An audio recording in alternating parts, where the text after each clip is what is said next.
Okay, let's talk about the BELA Bill again, but this time I'm going to make a correction.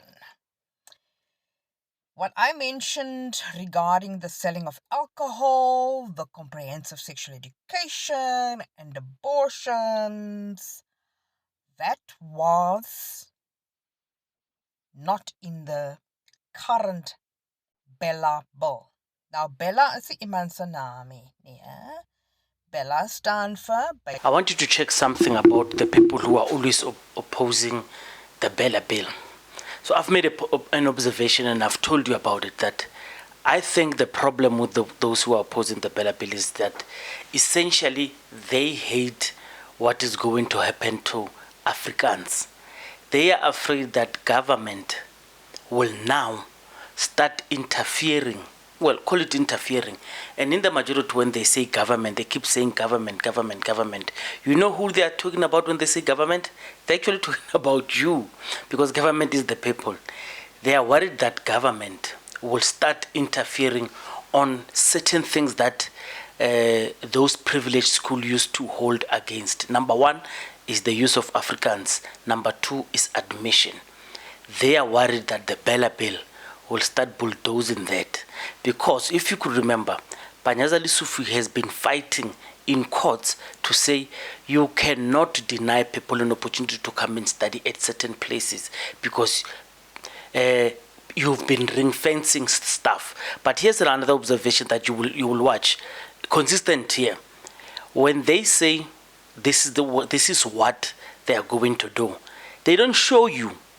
They don't show you where in the BELA Bill, where the amendment are going to change the thing that they say that is going to change. And I challenge them and I challenge everyone. And I've spoken to people from the department. They just kept saying they'll send me someone, nothing. So in the absence of them coming, here are the people who are telling you, who are fear-mongering, who are telling you to be very nervous, in fact, of the BELA Bill. But we do not know what it says because they don't tell you what it says. But here is them offering you fears as to what the BELA Bill means. Listen to them. Thanks. Good afternoon, friends. I just want to quickly bring you up to speed with the Basic Education Law Amendment. It's a bill that's currently on public participation hearings.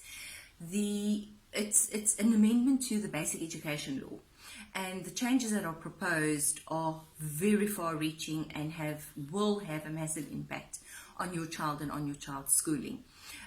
Critically, basically what's happening is that the government is taking all power of schooling. They're centralizing control. This will pertain not only to public schools, but private schools and even homeschools, quite shockingly. So broadly, just speaking quickly, what they want to do is government will have the final say over the language policy of your school, the admissions policy of your school, and the curriculum policy of your school, which will include CSE, Comprehensive Sexuality Education. You know, parents rejected it previously, and government had no right to enforce it because governing bodies had the choice. They will now no longer have the choice. Comprehensive sexuality education is very different to sex ed, which is a biological explanation of what sex is. Sexuality education teaches your child from as young as the age of 4 that they have sexual rights, and sorry to say it and even mention it, but they even teach children how to masturbate from very young ages. Just quite shocking. The other thing that the government plans to do is to allow schools to sell alcohol, which the DA is already doing at schools after hours and for non-school related activities. They will criminalise parents if your children are not at school from the ages of 5. So by the way, from now on, your child will have to go to school from the age of 5 turning 6. So grade R will now become compulsory. They will criminalise parents that do not bring their children to school or are not ensuring that their children are at a school. You will get either jail time or a fine or both. A jail time can go up to a whole year. As part of securing a place at a school, you as a parent will need to provide proof that your child has been immunized.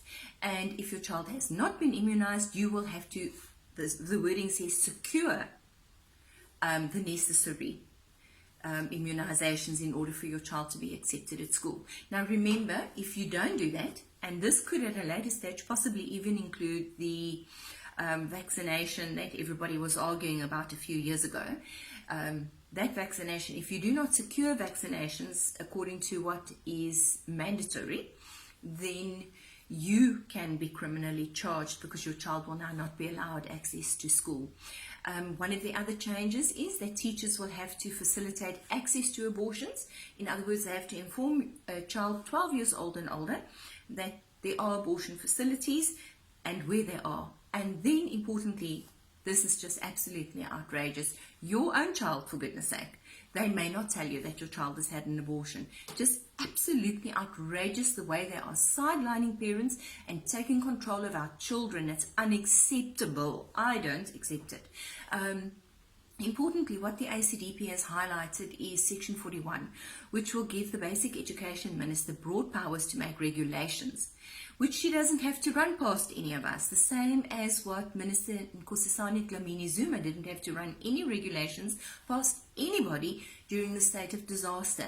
That is what this Section 41, the rights that will grant the minister.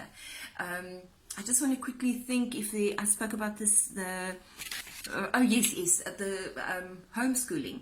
They will be formalizing aspects of homeschooling. How absolutely outrageous. And your child, whether homeschooled or not, will have to be registered by the Department of Education. Families, this is now the time to say to this government, enough. We are pushing back. I've said it before, I say it again. Our children are not wards of the state. We have final authority over our children, and we will exercise that authority. We will not allow a communist-centered government to take control over our children's education. This bill needs to be seen in light of the fact that there are the international bodies like the United Nations, UNESCO, and the World Health Organization that are all pushing down demands on governments across the world relating to vaccines and other issues. For example, the SOGI, the teaching of the whole alphabet soup ideology to children, really just warping children's minds, indoctrinating them. We need to put a stop to it. I'm going to put all the information so that we're not just making a mountain out of a molehill, but that we are genuinely concerned for our children's safety, mental health, emotional well-being, and that we want to protect them from this government. I thank you and God bless you. Bye-bye. Does it bother you that schools with 135 students or less could be closed if the BELA Bill is passed? Does that bother you? Does it bother you that if a parent doesn't register their child for grade R, that they could spend 12 months in jail, receive a fine, or both? Does that bother you? Does it bother you that the government will be able to access school governing board members' financial records and the records of a school governing board member's spouse? Does that bother you? Or does it bother you that a school will no longer be allowed to choose which language they will present lessons in? They will need the government's permission to present lessons in a certain language. Does that bother you? Does it bother you that schools will be places where alcohol will be served and sold? With children on the premises or not? I know this will take place outside of school hours, but still, does that bother you? Does it bother you that if a parent keeps their kid from school for 3 days without a good reason, that could escalate to the point where they could actually be imprisoned for 12 months or receive a fine or both? Does that bother you? Because if it bothers you, you can still do something about it. Hearings will be held across this country. And the thing is, if this bill is passed, then we... Department heads the power over language policies and the curriculums a school must adopt. The last bit. The last bit is the important bit here. Giving government department heads power over language policies and the curriculums a school must adopt. Meaning that if you are in the Eastern Cape and you are in Nelson Mandela Bay, as an example, and you live in a little pocket where the majority of people in that pocket speak Afrikaans, but because it's the Eastern Cape, they can go, no. This school is in the Eastern Cape. The majority of people in the Eastern Cape are Black Xhosa speakers, and therefore this school, we are now saying the language policy needs to be Xhosa, and you need to accommodate that. And then the school body can't do anything about it. So pretty much national and provincial government wants to tell you and your principal and your teachers of the school that your children attend what language the school must implement. The body doesn't even have a say. So this is important. You need to take action on. So let's talk about the BELA Bill. A lot of South Africans are losing their minds over this bill. BELA stands for Basic Education Laws Amendment Bill, the BELA Bill. There are so many lies, such misinformation about this bill. And those are things like there are people that think that it talks about abortion, sex education, that the type that we do not even want in our schools. That bill has nothing to do with sex education. It does not even address such things. The BELA Bill has 56 clauses or sections. It's available online. You can read it for free. Now, I have gone through all of it, and I'm going to group those sections to key things you want to know about. Number one, the BELA Bill forces every child to be in school from grade R to grade 9, actually. You can go on until grade 12, but it forces from grade R to grade 9, and it criminalizes parents who fail to ensure that their children are in school. Why is that part important? When you work in the NGO space like me, you've seen in metropolitan cities these mamas that sit at the traffic lights with their children and they are begging for money. We offer such women help, but they reject it. The only thing they want is money. Some of you don't even know that's a syndicate from Zimbabwe, by the way. But this video is not about that. And then we say, okay, then let us at least take your child to a school. We will cover the costs.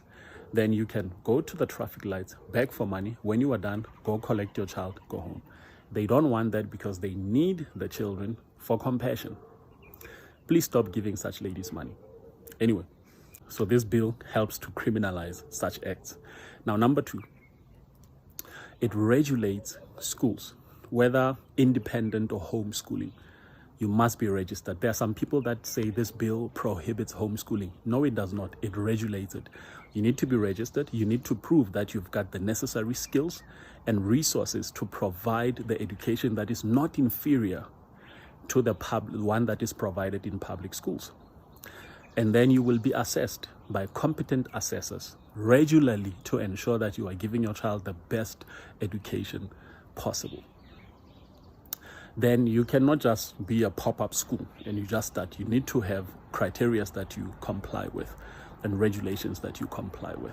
Very important. The BELA Bill also regulates the powers of the school governing body, the SGB, which is wonderful because you get a lot of SGB members who have hijacked schools to not just give teachers a difficult time, but to also give other parents in the community who want to register their children to these schools a hard time. You'll get an SGB saying the school is full. If you've got a lot of kids and there are not enough schools, sometimes the only option you've got is to pack a school. Now, what do you do when you live in a community but the SGB will not allow your child to be in that school? Things like those. I still think the department needs to work hard to build more schools so that we've got at least a very reasonable number of children per teacher because our schools are overloaded. But this is not about that. It also talks about things like languages, where the parents can come together and say, listen, this is the language that our kids speak and we prefer the South African language to be taught at the school. And they can, there are submissions that you need to do to allow that.